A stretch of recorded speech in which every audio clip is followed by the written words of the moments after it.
Kamusta mga kaibigan at welcome sa ating channel. Sa video nato ay tatalakayin natin ang mga maiinit na kaganapan sa Chapter 239 ng Sakamoto Days, at lalapigan na din natin yan ng mga predictions para sa susunod pang mga chapters. Sa chapter na to ng Sakamoto Days, titled, Hinderbox, isa lang ang pinakamahalagang mensahe, lahat ng fuse nagliyab na.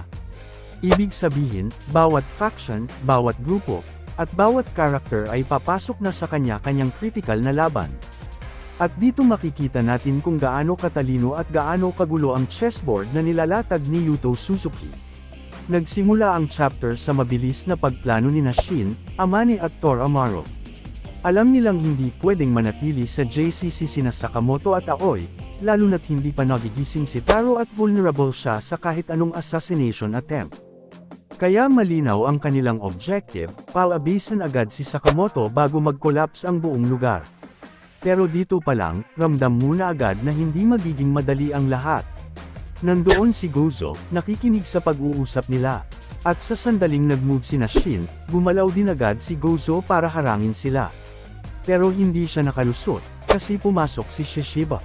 Dito natin nakita ulit ang signature ni Shishiba, yung parang walang effort pero sobrang tumpak at brutal na galaw. Isang malakas na strike lang, tumilapon si Gozo papunta sa building. At dito pa lang, obvious na, Shishiba versus Gozo is officially starting. Isang fight na siguradong magiging high brutality dahil pareho silang heavy hitter at parehong hindi nagdadalawang isip gumamit ng full force.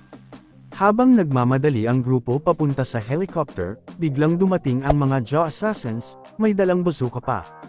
And kung walang dumating na backup, tapos na sana agad ang mission.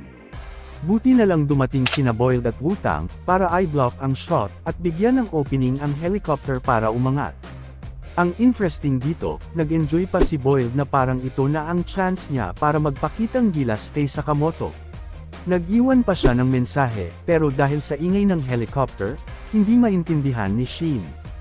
And ito yung type ng comedic tension na nakatago sa gitna ng high-stakes moment. Pero ang pinaka-explosive na parte ng chapter ay ang pagdating ni Tanabata. Hindi siya nagpakita para makipagkwentuhan. Dumating siya sakay ng vehicle, dala ang weapon niya na hybrid gun and guitar.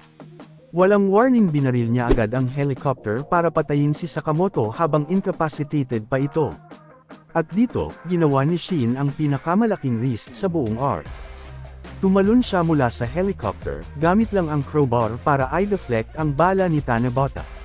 At paglapag niya, wala nang atrasan, nagsimula na ang Shin versus Tanabata, isang matchup na matagal nang hinihintay ng fans dahil parehong finesse at speed-based fighters ang magkakaharap. Sa kabilang side naman, habang nagkakagulo sa labas, nakita natin ang isa pang tension-building moment, si Aoi, tahimik na nagdadasal para magising si Sakamoto. At bigla niyang naririnig ang isang malinaw na higit sa normal, heartbeat ni Taro. Hindi random ang detail na to.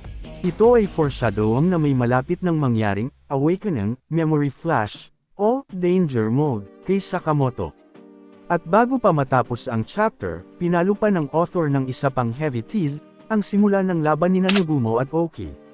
Dalawang assassins mula sa matataas na tier ng Jaw, parehong may sariling dark agenda, at parehong may personal na motibo. Isang laban na siguradong magiging mabigat, mabilis, at puno ng teknikal na galawan. Sa kabuuan, ang chapter 239 na ay hindi lang basta action, ito ay set up para sa sabay-sabay na war. Para itong sabay-sabay na wildfire na kumakalat sa iba't ibang sulok ng arc. Ngayon ay dumako naman tayo sa mga theory at predictions para sa paparading na chapter 240 ng Sakamoto Days at susunod pang chapters. Malaki ang chance na dito makita natin ang bagong level ng precognition ni Shin, mas mataas na predictive ability para mapantayan si Tanabata. Maaring may intervention pa rin mula sa ibang character, pero pwede rin itong maging clean, intense duel. Pangalawa, Sakamoto Awakening. Ang heartbeat scene ni Aoi ay indikasyon na malapit nang mag-react si Sakamoto. Posible siyang bumangon at ipakita ang kanyang Awaken Fat Mode, mas kontrolado at mas deadly. Maaari itong mag-lead sa showdown niya kay Tanabata o protection sa Shin. Pangatlo, Nagumo vs Oki. Ito ay wild card fight. Posible itong maging brutal, may plot twist, o maging long battle kung saan makikita natin ang kakayahan at strategic mind ng dalawa. Pang-apat, Shishiba vs Gozo.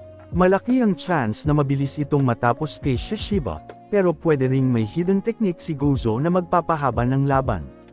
At syempre, Slur's next move.